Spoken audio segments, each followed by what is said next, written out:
Good evening friends, this is Satyam Misra and I welcome to all of you on your own YouTube channel Effective Education Point. Friends, today I am going to explain you the first chapter of English in class 12th Flamingo book, and the name of this chapter is The Last Lesson, and this chapter has been written by Alfonso Daudet.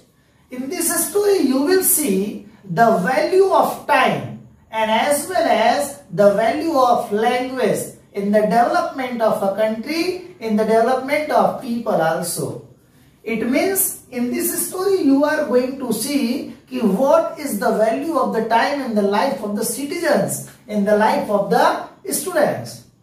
In the beginning of the story, there is a boy whose name is Franz, who is not in the habit to come to school. He used to come to school, but he was not in the habit to take study things seriously. Means he was not reading topic clearly and he was not very serious in his education. So when his teacher, Mr. M. Hamel, used to take his class regularly, at the time he was thinking that he has plenty of time to learn that language. He was thinking he has sufficient time where he can learn that language. And one more thing, he was not quite serious in his study. So suddenly, after passing few more days, after passing few months, there an ordinance, there a new rules has come in France, and it was declared that after this time, this language is not going to taught in that country. So now, whatever he was expecting, it was totally changed. Means, whatever we are expecting, the thing is not going to be happen so. This story is telling you that whatever the time we have, we should try to utilize for our betterment, because we are not knowing clearly what is going to be the next minute. हमारे जीवन में अगले ही minute क्या होने वाला है, हम इस बात को नहीं जानते हैं।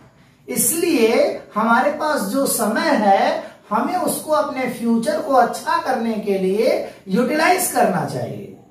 इस चैप्टर का मेन मैसेज यही है, क्योंकि यहाँ जो फ्रेंड्स नाम का लड़का है, वो स्कूल जाता तो है, लेकिन वो स्कूल में पढ़ाई जाने वाली चीजों को लेकर बहुत सीरियस नहीं है।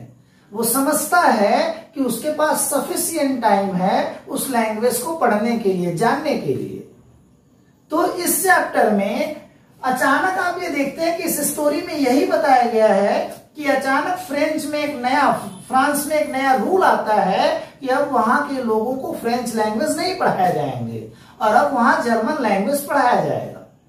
तो the teacher who was teaching in that school for last 40 years, now it was the time of his farewell.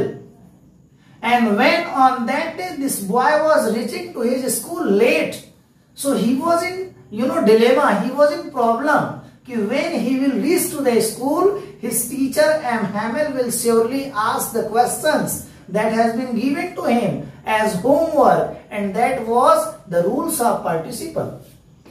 एक दिन ऐसा हुआ कि ये जो लड़का है फ्रेंड्स, वो स्कूल जा रहा था और स्कूल जाते समय वो अपने उस रेगुलर टाइम में लेट था। तो while he was going to the school, he was thinking कि when I will reach to the school, my teacher will ask such question, whatever he told yesterday. उसको लगता है जब मैं स्कूल जाऊंगा तो मेरे टीचर वो क्वेश्चन पूछेंगे जो उन्होंने मुझे कल कहा हुआ था। तो वो इसलिए सोचता है कि इन क्वेश्चंस के आंसर मुझे ना देने पड़े, इसलिए वो चाहता है कि आज वो क्लास ना करे, आज वो स्कूल ना जाए।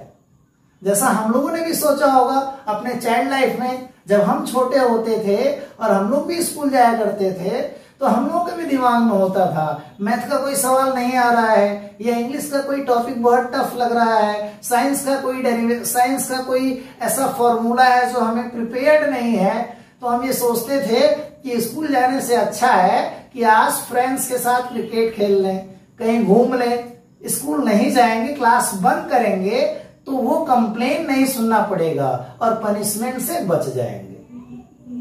ये मानवीय स्वभाव है और ये चाइल्ड एक्ट भी है। बचपन में ऐसा हम लोगों ने भी सोचा है।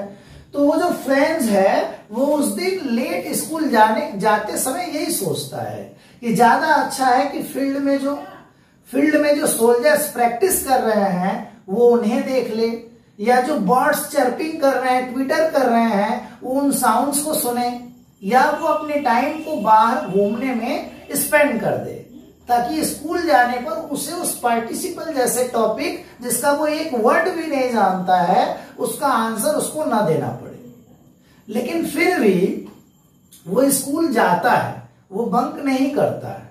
और when he reached to the school, he saw that there was a surging crowd at the gate of the school, where there was a man who was reading a notice over a bulletin board. School के बाहर एक सूचना board लगा हुआ था और जिस पर कोई इंफॉर्मेशन थी जिसको वहां एक व्यक्ति पढ़ रहा था। और जब ये दौड़कर स्कूल जाने ही पहुंचने ही वाला था, तभी उस व्यक्ति ने उसको आवाज देकर रोका और ये बताया कि अभी तुम्हारे पास टाइम है स्कूल जाने के लिए, तुमको जल्दी जाने की कोई जरूरत नहीं है। तो ये लड़का सोचता है कि it is a kind of satire, it is a kind of criticism. उसको लगता है कि ये मेरी क्या कर रहा है, बुराई कर रहा है, मेरी टांग खिंचाई कर रहा है। क्यों? क्योंकि मैं पहले ही लेट हूं और ये कह रहा है कि मेरे पास बहुत सारा टाइम है। तब भी वो उसकी बातों पर ध्यान नहीं देता है और फाइनली वो स्कूल की बिल्डिंग में जाता है।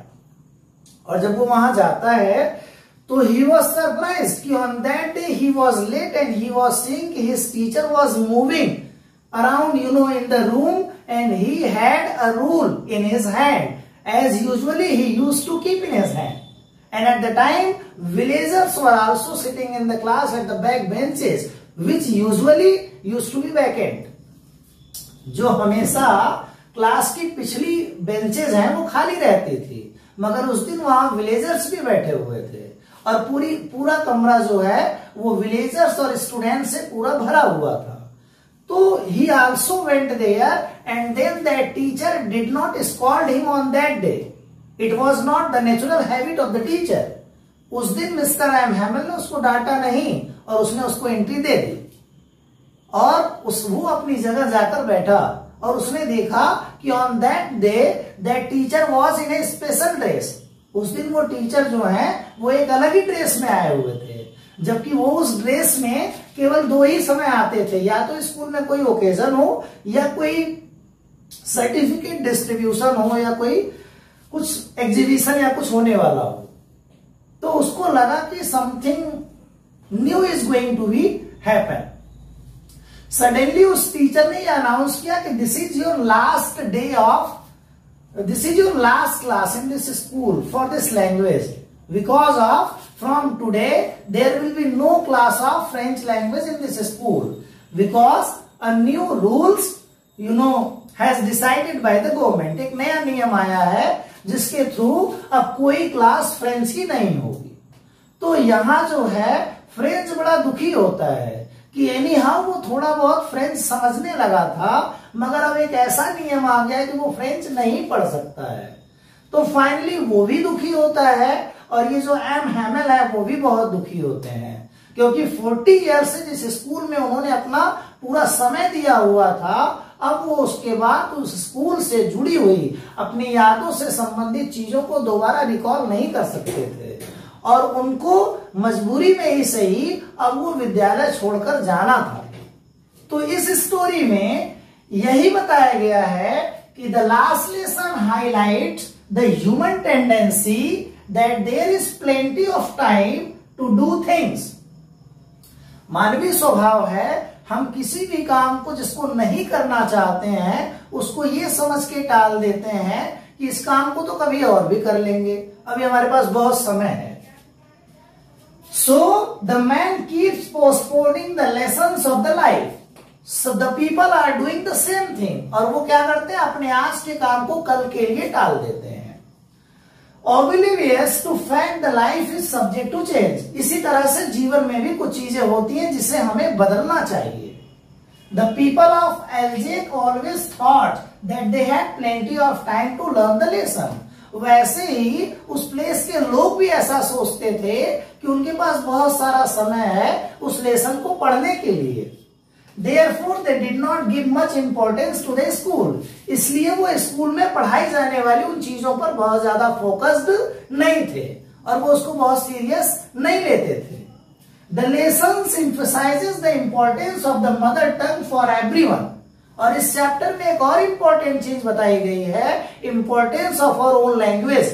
हमारे मदर टंग का हमारे जीवन के डेवलपमेंट में कितना यूजफुल कितना उपयोगिता है, कितना महत्व है, कितना इंपॉर्टेंस है, ये भी बताया गया है. Need to realise the fact that it is our language which gives us our identity, respect and freedom.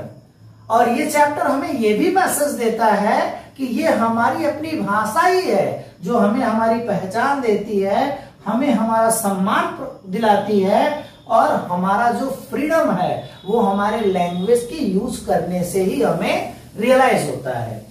तो students, here I tell you everything that was related to the summary of this chapter, the last lesson. I hope, I think this chapter theme is very easy to you as I tell you. So if everything is easy and useful, so then please try to like and subscribe my channel. Thank you very much.